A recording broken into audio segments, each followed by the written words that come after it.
حلال اور حرام کھانے کی واضح مثالیں ایک اسلامی رہنمائی۔ حلال اور حرام کھانے کی واضح مثالیں ایک اسلامی رہنمائی۔ مکمل اسکرپٹ یہاں پیش کیا جا رہا ہے۔ حلال اور حرام کھانے کی واضح مثالیں ایک اسلامی رہنمائی۔ اسلام ایک مکمل ضابطہ حیات ہے جو انسان کو زندگی کے ہر پہلو میں رہنمائی فراہم کرتا ہے۔ چاہے عبادات ہوں یا معاملات، تجارت ہو یا کھانا پینا، اسلام نے ہر پہلو کو وضاحت سے بیان فرمایا ہے۔ انہی میں سے ایک اہم پہلو حلال اور حرام کھانے کا معاملہ ہے۔ رسول اللہ صلی اللہ علیہ وسلم نے فرمایا، حلال واضح ہے اور حرام بھی واضح ہے، اور ان دونوں کے درمیان کچھ مشتبہ چیزیں ہیں جنہیں بہت سے لوگ نہیں جانتے۔ بخاری و مسلم۔ یہ حدیث ہمیں بتاتی ہے کہ کھانے پینے کے معاملے میں صرف پیٹ بھرنا کافی نہیں، بلکہ یہ دیکھنا بھی ضروری ہے کہ وہ کھانا حلال ہے یا حرام۔ باب اول، حلال غذا کی اہمیت۔ 1۔ حلال کھانے سے دل و دماغ پر اثر، دل کی صفائی، روحانی سکون، دعاؤں کی قبولیت، نماز میں خشوع۔ 2۔ قرآن مجید کا حکم، یا اعلیٰ الناس کلوا مما فی الارض حلالا طیبا، سورہ البقرہ 168، یعنی اے لوگو، زمین کی وہ چیزیں کھاؤ جو حلال اور پاکیزہ ہوں۔ 3۔ نبی کریم صلی اللہ علیہ وسلم کی سنت۔ حضرت سینہ دال نے رسول صلی اللہ علیہ وسلم سے دعا کی درخواست کی تو آپ صلی اللہ علیہ وسلم نے فرمایا، اے سعد، اپنے کھانے کو پاک کرو، تمہاری دعائیں قبول ہوں گی۔ مسند احمد۔ باب دوم، حرام کھانے کی خطرناکیاں۔ 1۔ حرام مال کی وجہ سے دعائیں قبول نہیں ہوتیں۔ حدیث، ایسا شخص جو لمبے سفر پر ہو، پراگندہ بال، گردالود، آسمان کی طرف ہاتھ اٹھا کر کہے، یا رب یا رب، مگر اس کا کھانا حرام، پینا حرام، لباس حرام اور غذا بھی حرام، پھر اس کی دعا کیسے قبول ہو؟ مسلم۔ 2۔ روحانی زوال، دل پر پردے پڑ جاتے ہیں، ذکر کی لذات ختم ہو جاتی ہے، گناہوں کی طرف رغبت بڑھتی ہے۔ 3۔ معاشرتی اثرات، چوری، دھوکہ دہی، ظلم و ناانصافی۔ باب سوم، واضح حرام اشیاء کی مثالیں۔ 1۔ سور اور اس کی مصنوعات۔ قرآن مجید میں بار بار منع کیا گیا، حرمت علیکم المیت والدم ولحم الخنزیر، سورہ المائدہ 3۔ 2۔ مردار جانور، جو جانور ذبح سے پہلے مر جائے۔ 3۔ غیر شرعی طریقے سے ذبح شدہ جانور، جن پر اللہ کا نام نہ لیا جائے۔ 4۔ شراب، نشہ آور اشیاء۔ نبی صلی اللہ علیہ وسلم نے فرمایا، ہر نشہ آور چیز حرام ہے۔ مسلم۔ 5۔ سود سے کمائی ہوئی غذا، کسی بھی کاروبار کا کھانا جو سود پر مبنی ہو۔ باب چہارم، مشتبہ اور متشابہ کھانے۔ 1۔ ذبیحہ کا مسئلہ، غیر مسلم ممالک کے گوشت پر شبہ، حل، حلال سرٹیفائیڈ کھانا۔ 2۔ مارکیٹ میں موجود چاکلیٹس، جیلی، چیونگم، اجزا، جیلاٹن، پوک بیسڈ یا بووائن بیسڈ، لیبلز چیک کرنا ضروری۔ 3۔ ہوٹلوں میں ملنے والا کھانا، کیا وہ حلال گوشت استعمال کر رہے ہیں؟ تحقیق کریں، آنکھ بند کر کے نہ کھائیں۔ باب پنجم، جدید دور کے چیلنجز۔ 1۔ فاسٹ فوڈز اور franchises, McDonald's, KFC، Pizza Hut وغیرہ، حلال گوشت کا سرٹیفکیٹ ضروری۔ 2۔ Bakery items, margarine, gelatin, cake, icing, اجزا پر غور کرنا فرض ہے۔ 3۔ مارکیٹ کا بنا ہوا جوس، کچھ میں الکحل کی آمیزش۔ 4۔ دوائیں اور ویکسین، حلال اجزا کی تحقیق، اسلامی ادارے جیسے دارالفتح سے رجوع کریں۔ باب ششم، رزق حلال کے فائدے۔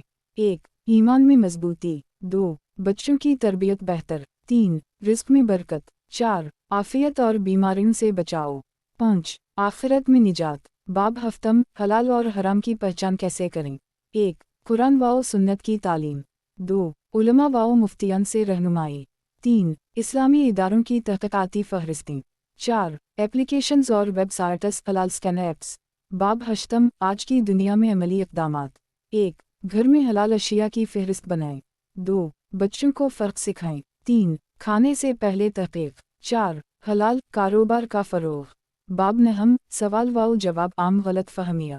سوال، کیا صرف بسم اللہ پڑھ لینے سے ہر چیز حلال ہو جاتی ہے؟ جواب، نہیں، اگر چیز بنیادی طور پر حرام ہے تو بسم اللہ پڑھنا اس کو حلال نہیں بناتا۔ سوال، کیا ماہی گیری کے تمام طریقے حلال ہیں؟ جواب، بشرطی کا وہ ذبح کے اسلامی اصولوں کے مطابق ہو۔ سوال، کیا ہر چاکلیٹ حلال ہے؟ جواب، نہیں، اگر اس میں شراب یا سور کی مصنوعات شامل ہیں تو وہ حرام ہوگی۔ اختتامیہ، ہمیں یاد رکھنا چاہیے کہ ہم جو کھاتے ہیں وہ صرف جسم کا حصہ نہیں بنتا بلکہ ہمارے ایمان اور روح پر بھی اثر ڈالتا ہے۔ حلال روزی صرف عبادت نہیں بلکہ جنت کی کنجی ہے۔ آج ہمیں سوشل میڈیا، مارکیٹ اور فیشن کی دنیا میں الجھا کر حرام کو خوبصورت بنا کر پیش کیا جا رہا ہے۔ اس لیے آنکھیں کھولنے، تحقیق کرنے اور دین کے اصولوں پر چلنے کی اشد ضرورت ہے۔ آخر میں دعا: اے اللہ، ہمیں حلال روزی عطا فرما، حرام سے بچا، ہمیں بصیرت دے کہ ہم حلال اور حرام میں فرق کر سکیں۔ ہماری نسلوں کو پاکیزہ اور طیب غذا عطا فرما، آمین یا رب العالمین۔ حلال و حرام کی مزید گہرائیوں اور عملی مسائل۔ باب دہم، عالمی سطح پر حلال و حرام کی جنگ۔ 1. حلال فوڈ انڈسٹری پر مغربی حملے، حلال سرٹیفیکیشن پر سوالات، حلال فوڈ فنڈنگ، ٹیررازم جیسے جھوٹے دعوے۔ 2. مسلمانوں کو حرام میں الجھانے کی سازش، اسلامی شناخت مٹانے کی کوشش، فیشن، میڈیا، کھانے سب کے ذریعے دین سے دوری۔ 3. حل کیا ہے، اپنی کمیونٹی میں حلال کھانے کی دکانیں کھولیں، حلال مصنوعات کی مارکیٹنگ کو فروغ دیں، مساجد اور مدارس میں آگاہی مہمات چلائیں۔ باب یازد اہم، لیبلز کی حقیقت، اجزاء کو سمجھنا سیکھیں۔ 1. مشکوک اجزاء کی فہرست، A120 کیڑے سے حاصل شدہ رنگ، A441 جیلاٹن اکثر سوگر سے، الکحل بیسڈ فلیورز، مونو اور دی گلیسرائڈز۔ 2. کیسے جانچیں، حلال ویریفائڈ ایپ استعمال کریں، حلال ریسرچ تنظیموں سے مشورہ لیں، کمپنی سے براہ راست ایمیل کر کے اجزاء کی تفصیل پوچھیں۔ 3. ہنر سیکھیں، اپنے بچوں کو سکھائیں کہ اجزاء کیسے پڑھتے ہیں۔ ہر نئی پروڈکٹ خریدنے سے پہلے تحقیق کرنا ایک اسلامی فریضہ ہے۔ باب 12، حلال روزی کے روحانی فوائد۔ 1. رزق میں بے پناہ برکت، کم ہوتا ہے مگر کافی ہوتا ہے، کبھی ختم نہیں ہوتا۔ 2. نیکی کی طرف رغبت، عبادات میں دل لگتا ہے، گناہ سے نفرت پیدا ہوتی ہے۔ 3. رزق حلال سے نسلوں کی حفاظت، والدین کی کمائی بچوں کی روح پر اثر ڈالتی ہے، اگر والد کی کمائی حرام ہے تو اولاد نافرمان بن سکتی ہے۔ حدیث: جو گوشت حرام سے پیدا ہو وہ جنت میں داخل نہیں ہوگا۔ ترمذی۔ باب سیزد اہم، بزنس مین، دکاندار اور ہوٹل مالکان کے لیے پیغام۔ 1. اللہ سے ڈریں، صرف منافع کے لیے حرام چیزیں نہ بیچیں، آپ کے کاروبار کا ہر نوالہ آپ کی آخرت کا فیصلہ کرے گا۔ 2. حلال بزنس کا اجر، نبی صلی اللہ علیہ وسلم نے فرمایا، سچا تاجر قیامت کے دن انبیاء، صدیقین اور شہداء کے ساتھ ہوگا۔ ترمذی۔ 3. ہوٹل و ریسٹورانٹ کی ذمہ داری، ہر شے پر 100% حلال کی سند لگانا ایک دیانت داری کا مطالبہ ہے، ورنہ یہ جھوٹی گواہی میں آتا ہے۔ باب 14، گھروں میں حلال کھانے کی فضا کیسے پیدا کریں۔ 1. ماں کا کردار، بازار سے خریداری کرتے وقت اجزاء چیک کرنا، بچوں کو سادہ اور حلال کھانے کی طرف راغب کرنا۔ 2. باپ کا کردار، آمدنی کا ہر ذریعہ شریعت کے مطابق ہونا چاہیے۔ 3. بچوں کو سکھائیں، ان کو بتائیں کہ کیوں فلاں چاکلیٹ یا آئس کریم نہیں کھا سکتے، حلال اور حرام کا فرق ان کی چھوٹی عمر سے واضح کریں۔ باب 15، مشہور اشیاء کی اسلامی تحقیق، مثالیں، پروڈکٹ کا نامہ، سلامی، نقطہ نظر، متبادل، مارش میلو، اکثر سوگر کی جیلاٹن، حلال مارش میلو، ریڈ بل، کچھ اقسام میں شراب یا غیر واضح اجزاء، اسلامک انرجی ڈرنک، گولیاں، کیپسولز، جیل کی تہ سوگر کی ہو سکتی ہے، ویجی کیپسولز یا حلال سرٹیفائڈ ڈانس، کیکانڈے اور جیلاٹن، مشکوک گھر کا بنا ہوا یا حلال سرٹیفائڈ۔ باب 16، آخری پیغام، نفس پر قابو پاؤ۔ 1. حرص چھوڑو، صرف ذائقہ کی خاطر حرام کھانا عقل مندی نہیں۔ 2. صبر کرو، جب تک مکمل یقین نہ ہو کھانے سے رک جانا افضل ہے۔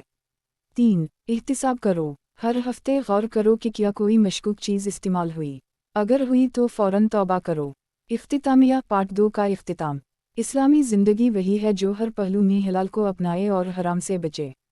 اگر ہم صرف کھانے کے معاملے میں ہی اللہ کے احکامات کو سمجھ لیں تو ہمارا ایمان بھی سنور جائے گا اور نسلیں بھی۔